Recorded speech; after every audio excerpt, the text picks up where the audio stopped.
Christophe Boudot, bonsoir. Donc Bonsoir. vous êtes la tête de liste pour les élections régionales en Rhône-Alpes-Auvergne pour le Front National. Et donc nous avons 30 minutes d'entretien pour sonder vos opinions, vos priorités sur la question de la famille. Mais d'abord une question un peu plus générale. Je vois que vous avez apporté des notes. J'ai apporté les notes parce que je vais être très précis dans ce que je vais dire, oui. Alors je vais vous demander le moins de précision possible pour la première question. Puisque c'est une question un peu générale, mais ça nous permettra de comprendre. Quelles sont, selon vous, les valeurs qui ont guidé votre engagement politique, celles que vous définiriez si vous deviez aller au cœur du sujet comme non négociables? Je voudrais d'abord vous remercier de m'avoir invité pour cette soirée où on parle de la famille. Et je suis très étonné que tous les têtes de liste, tous les candidats de cette élection ne soient pas venus aujourd'hui. Parce que la famille, c'est ce qui sous-tend notre société et ça devrait intéresser tous les partis. Je vois qu'un candidat est ici, M. Wauquiez, M. Kéran ne sont pas là. Et j'avoue que je suis assez surpris quand même. Alors, M. Wauquiez va arriver un peu plus tard. J'espère qu'il va arriver un peu plus tard parce que j'aurais eu des choses à lui dire. Mais on pourra peut-être en parler après. Ou vous le verrez. Je ne sais pas. En tout cas, ce qui a fondé mon engagement politique, c'est bien sûr... On est en campagne, attention, hein, c'est normal.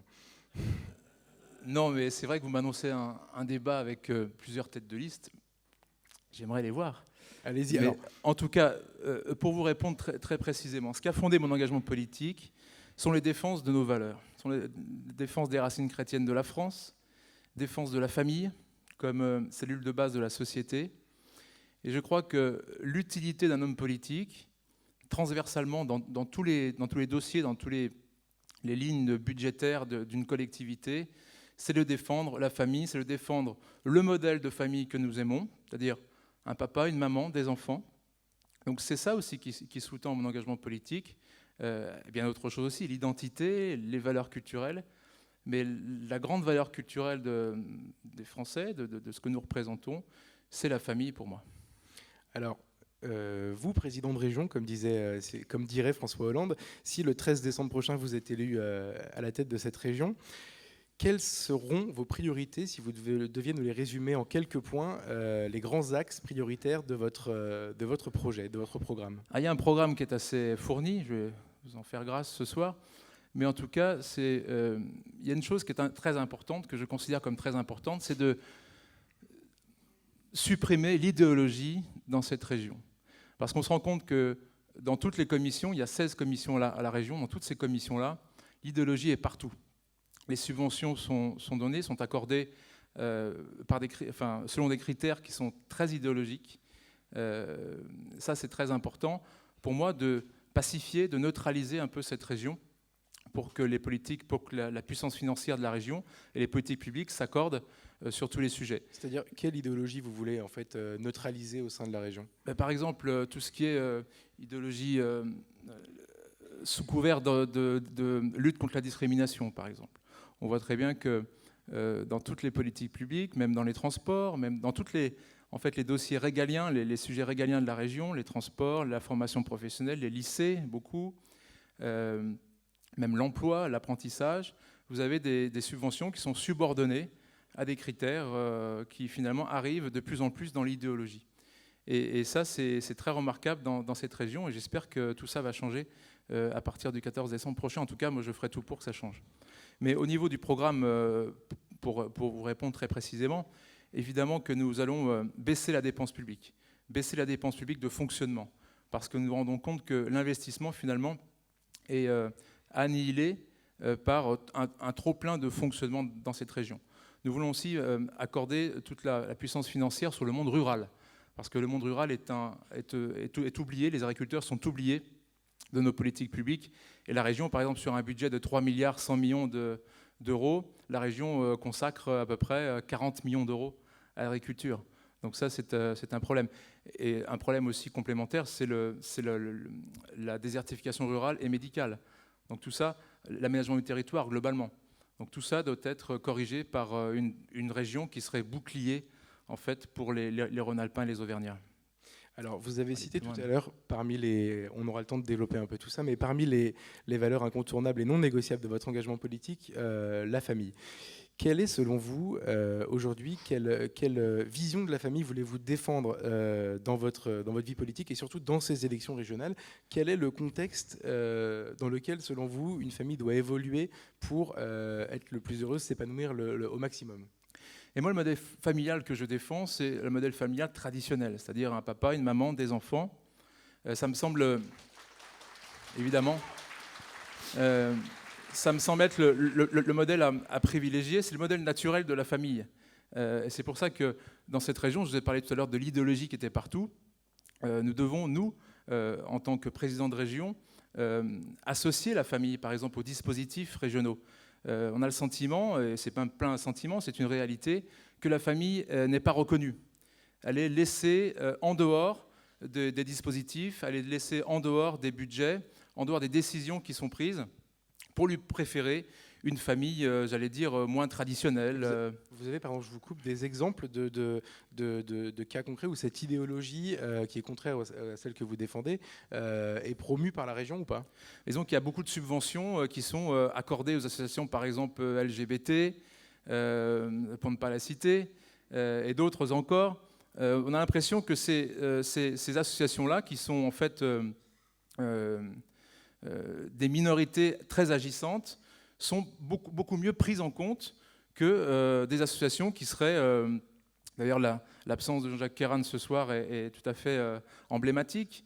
La région n'est pas au service de la famille, elle est au service d'associations de promotion du genre, de promotion de la déstabilisation globale et programmée du système familial traditionnel.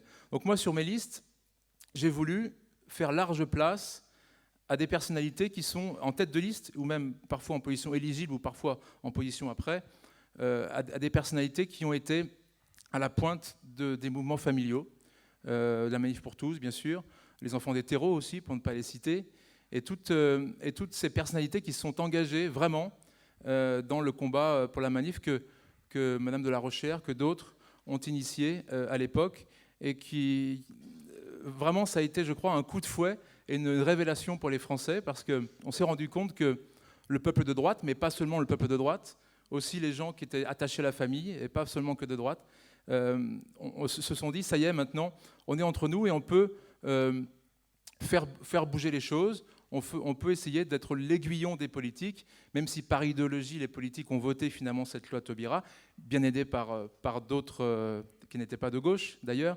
malheureusement. Et oui, ça, il faut le signaler. Je me permets une petite question peut-être un peu indiscrète. Je n'ai pas étudié vos listes dans le détail, mais est-ce que vous avez des mères de famille sur vos listes, par exemple? Oui, j'en ai beaucoup, qui sont également aussi dans une carrière professionnelle, mais qui sont parfois que mères de famille, oui, effectivement. Mais mère de famille, c'est un job à plein temps, je crois. Hein. Enfin, oui, en tout cas...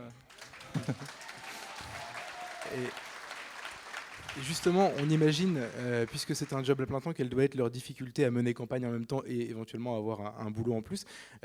Comment vous résumeriez aujourd'hui, selon vous, dans votre région, les difficultés des familles? C'est-à-dire à quoi sont-elles confrontées au quotidien et surtout sur lequel de ces points pouvez-vous agir, vous, si vous êtes élu demain, enfin le 13 décembre, président de la région Rhône-Alpes-Auvergne? Mais on s'est rendu compte que cette région, même l'État, l'État de droite ou de gauche d'ailleurs parfois, a une politique sociale mais n'a plus vraiment de politique familiale. Dans pas mal de sujets, sur pas mal de sujets, on se rend compte qu'on fait beaucoup de social, mais la famille n'est pas mise en avant. Les classes moyennes sont surtaxées aujourd'hui. On a aussi des problèmes sur les allocations familiales et aussi sur l'aide à la scolarité, par exemple. Moi, j'ai le sentiment que, en tant que père de famille de 3 enfants, ayant scolarisé mes enfants dans une école privée par choix, je paye doublement la scolarité de mes enfants. Je paye avec mes impôts et je repaye très très cher la scolarité de mes enfants dans les écoles catholiques ou privées de Lyon. Donc ça, c'est pas normal. Et la région doit aider à rééquilibrer tout ça, l'offre donnée à l'école privée, par exemple, l'offre donnée à l'école publique, tout ça doit être rééquilibré et en égalité. Parce que c'est pas normal que 30% des élèves... 30% des lycéens en région Rhône-Alpes sont inscrits dans une école privée et à peine 10% du budget public est donné, est donné pour l'école privée. C'est-à-dire que vous rééquilibreriez à hauteur de combien vous feriez quoi, l'égalité totale, 50-50 ? Je suis tout à fait pour un rééquilibrage total entre le privé et le public. Parlons aussi des écoles hors contrat, parce que moi je crois que la région doit être bienveillante aussi avec ces écoles-là qui ont un vrai rôle social aujourd'hui, un vrai rôle éducatif à donner. Pour autant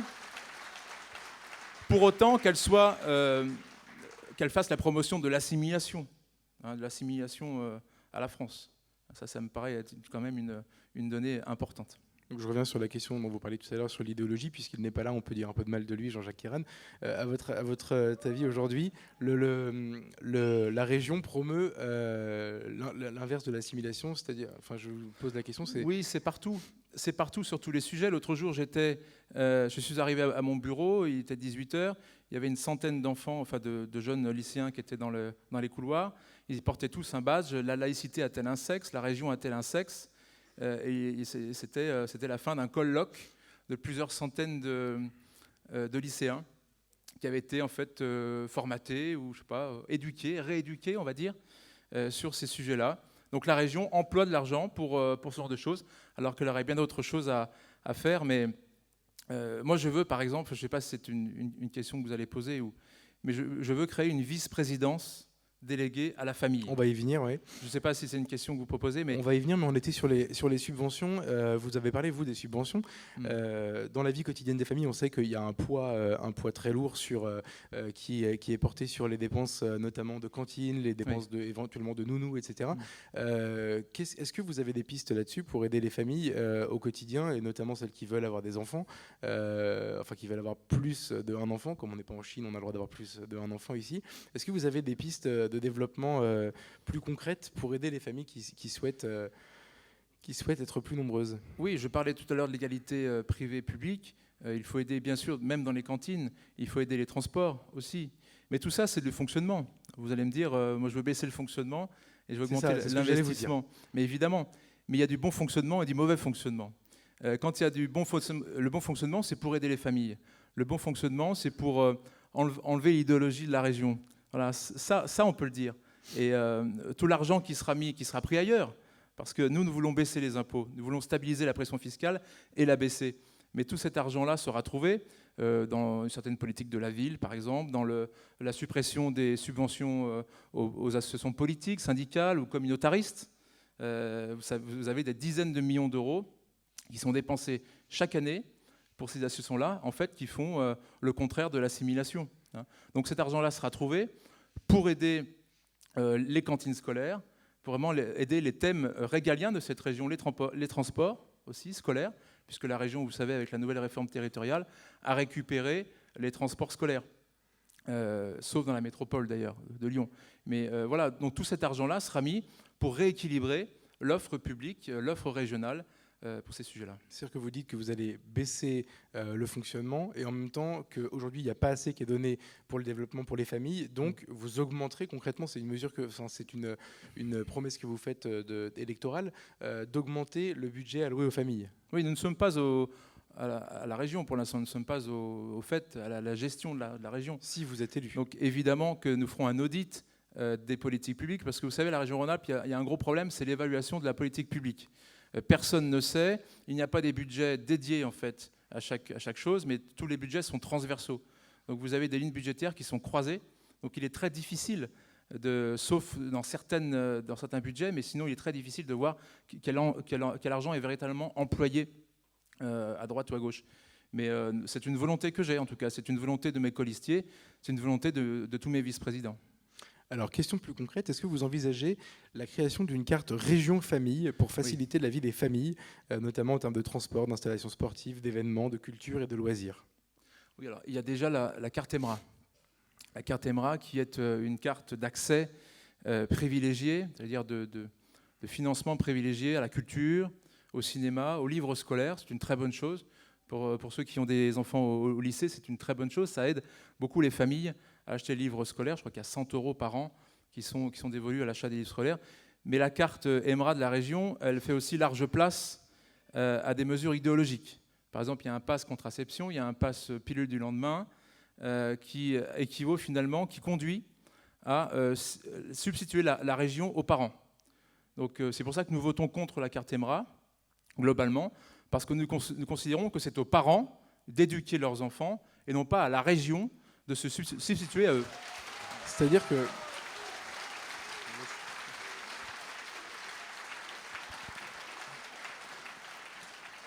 vous votez contre aujourd'hui. Si demain vous êtes aux affaires, qu'est-ce que vous en faites de cette carte? Justement, cette carte serait beaucoup plus resserrée sur des besoins culturels, des besoins de vie quotidienne, de vie courante, une aide de la région scolaire, une aide, ça s'est toujours fait, ça se faisait avant, même les socialistes, avant 2004, c'est pas mal, on le votait ça, on l'a toujours voté, mais comme dans toute chose, comme les dispositifs qui au départ étaient bien, ont été idéologisés, excusez-moi du terme, par cette gauche qui est arrivée au pouvoir il y a 10 ans. Donc il suffirait de donner la pleine mesure financière à ces aides scolaires, à ces aides culturelles, pour une espèce d'un pass jeune régional. Donc effectivement, une carte de la famille. La région, concrètement, si vous êtes élu, ne financera plus la pilule du lendemain pour les enfants? Non.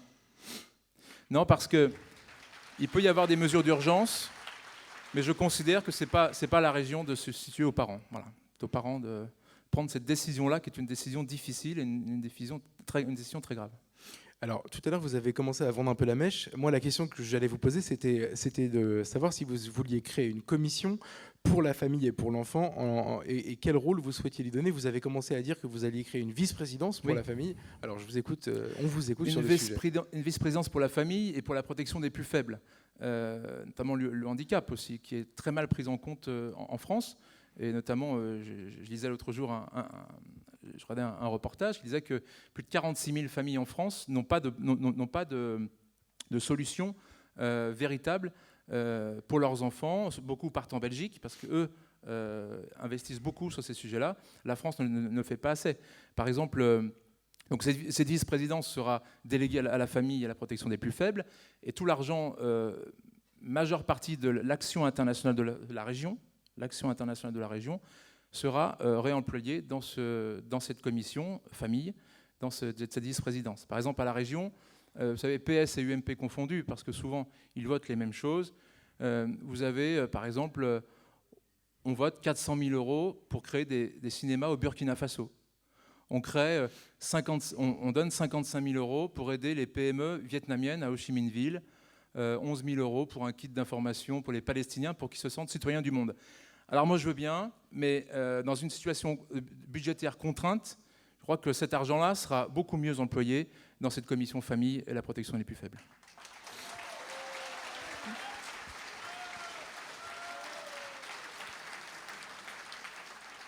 Alors, on a évoqué tout à l'heure le rôle des mères de famille. Vous savez qui sera le ou la, peut-être, vice-présidente ou vice-président de cette commission si vous êtes élu? Écoutez, on a l'embarras du choix, parce que j'ai beaucoup de personnalités féminines dans mon groupe. Ça, c'est une question épouvantable pour un candidat parce que ça fâche toute la liste. Tout à fait. Mais il peut y avoir plusieurs personnes qui peuvent candidater. Agnès Marion, Sophie Robert, Muriel Burgaz, enfin, voilà, toute une série de personnalités qui seraient très très bien dans cette... Donc vous n'avez cité que des femmes, donc potentiellement ce sera un rôle pour une mère de famille. Je sais pas, vous m'avez posé une question de femme, non, je crois? Non, je mettais les deux, mais vous avez... Ah bon, il peut y avoir des hommes aussi, effectivement. Peut-être pas entendu. Très égalitaire à ce niveau-là. Alors, on a beaucoup parlé des subventions, et vous avez dit que vous supprimeriez sur des critères idéologiques, en tout cas les subventions qui sont accordées pour l'instant pour des critères idéologiques. La question que je vous pose maintenant, c'est est-ce que vous vous engagez en tant que candidat aux élections régionales à publier la liste des subventions que donne la région, puisqu'en général, c'est vrai que c'est un peu obscur, on a du mal à savoir ce que financent les régions, et il faut un travail de fourmi pour retrouver tout ça. Il y a 900 millions de subventions sur un budget, sur le budget régional. C'est très important et c'est très opaque. On nous renvoie souvent, même nous, les élus, on nous renvoie souvent parfois au site extranet de la région en disant « allez voir, c'est publié, c'est public ». Non, nous nous engageons subvention par subvention, commission par commission, parce que je vous ai raconté tout à l'heure que c'est très transversal finalement par rapport à tous les budgets, à toutes les commissions. Mais commission par commission, nous engageons à donner l'intitulé exact de la subvention, le montant et les votes aussi. C'est très intéressant, vous savez, de voir qui vote finalement ces subventions. Nous, souvent, on demande un vote nominatif pour les sujets les plus importants. Et je vous avoue que ça réfléchit beaucoup dans les groupes quand on demande un vote nominatif. Alors c'est vous qui allez avoir le mot de la fin, puisque vous avez 4 minutes, hein, c'est le temps qui vous est imparti pour adresser votre message à l'attention des familles. Très bien. Écoutez, ce que je veux dire aux familles, c'est que le 6 décembre, le 13 décembre prochain, il ne faudra pas se tromper. Il ne faudra pas se tromper. Il faudra juger nos politiques sur les actes. Et le mérite de la cohérence, je crois, est à reconnaître au Front National. Parce que sur toutes les politiques, nous sommes déjà les seuls à avoir promis d'abroger la loi Taubira. Et depuis le début. Depuis le début. Alors, je vais vous titiller un peu, mais il n'est pas encore là, c'est pas pour lui faire plaisir que je dis ça, mais par exemple, Laurent Wauquiez, lui, s'est engagé à la même chose, je crois, dans mon souvenir. Oui, sûrement. Je l'espère en tout cas. C'est vrai qu'il y a des nuances dans son parti, mais il y a une cohérence qui est quand même assez difficile à trouver. Quand Madame Pécresse nous dit « Après avoir bien réfléchi, je trouve que finalement c'est une bonne chose de voter la loi Taubira », et puis j'aurais quand même prendre 2 minutes. J'aurais prendre 2 minutes quand même pour vous faire part de quelque chose. Alors, le 10 septembre dernier, au Parlement européen, il y a quelques semaines, un texte a été voté, porté par la gauche, porté par l'extrême gauche, porté par les Verts, s'appelle le rapport Rodriguez. Le rapport Rodriguez qui, en fait, fait la promotion insidieuse de la théorie du genre et de toutes ces choses-là. Alors je vais vous lire juste une seconde, c'est pas bien long, mais le rapport, un des considérants de ce rapport. L'Union européenne demande aux États membres de veiller à éliminer les stéréotypes, les préjugés sexistes que les manuels scolaires et les matériels éducatifs pourraient comporter, aussi bien dans le contenu que dans le langage ou les illustrations, en les encourageant également à lutter contre le sexisme présent dans la littérature, le cinéma, la musique, les jeux, les médias, le comportement et l'identité des filles et des garçons. Alors ce rapport-là, qui ne serait jamais passé sans les voix du PPE, sans les voix de l'UMP européenne, je vais vous dire qui l'a voté. Ce rapport-là a été voté par Michèle Alliot-Marie, par Françoise Grossetête, et oui, qui est conseillère régionale, par Nadine Morano, par Marielle de Sarnez. Voilà, j'en passe. Rien que les ont voté contre. Alors, moi je crois qu'il faut une cohérence, si vous voulez. Il faut une cohérence dans les décisions. C'est bien beau d'écouter ce qu'ils disent, mais on aimerait bien aussi voir ce qu'ils font. Et dans cette matière-là, je crois qu'il faut accorder la cohérence aux hommes politiques qui, eux, se sont engagés depuis le début. Moi, j'ai fait toutes les manifestations, à Paris ou à Lyon. J'étais au bureau politique.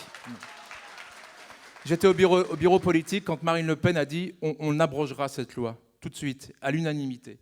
Donc je crois qu'il faut être un petit peu cohérent quand on fait de la politique, et on se sent bien mieux après. Et je peux vous dire que je pars dans cette élection régionale assez confiant, même très confiant, parce que je sens les remontées de terrain, je sens les gens qui me disent il y en a marre, prenez le pouvoir. On a essayé la gauche, on a essayé la droite. La gauche a échoué, la droite a échoué et a trahi. Donc on essaie le Front National maintenant. Voilà. Très bien. Je vais peut-être vous relancer un petit peu, puisque bien sûr, c'est mon rôle, mais vous avez à juste titre souligné les gens qui ont voté ce rapport. Et puis évidemment, on sait que chez les Républicains, la question du mariage pour tous ne fait pas l'unanimité. En revanche, puisque vous dites que le mérite doit revenir au Front National, est-ce que quelque part, finalement, ça ne vous gêne pas en tant qu'adhérent de ce mouvement et tête de liste de ce mouvement que la présidente Marine Le Pen n'ait pas été présente pendant les manifestations? J'imagine que c'est une question qu'on va vous poser. La présidente, le vice-président. Marine nous a donné la liberté de manifester ou pas. Donc moi j'étais avec Marion, beaucoup, Marion Maréchal, que certains connaissent. Non mais et ne voulait pas. Je ne remets pas du tout en cause votre engagement, ni celui de Marion Maréchal, ni celui de personne. Mais c'est vrai que c'est quelque chose quand même qui, même au sein, moi je vais vous dire, parce que c'est mon métier de les fréquenter, même au sein des cadres du Front National, qui a dérangé beaucoup de monde. Donc finalement. Oui, mais elle ne voulait pas, tout simplement. Elle ne voulait pas défiler derrière M. Copé, derrière M. Sarkozy. Voilà, tout simplement. Voilà, parce qu'on a une cohérence. Donc nous, on a décidé d'abroger cette loi tout de suite. Hein, et on a été les seuls à le dire. Et Marine, après, nous a laissé le choix de manifester ou pas. Voilà. Très bien. Ce sera donc votre mot de la fin, c'est ça? Si vous voulez, très bien. Très bien. Merci beaucoup, Monsieur Boudot. Merci.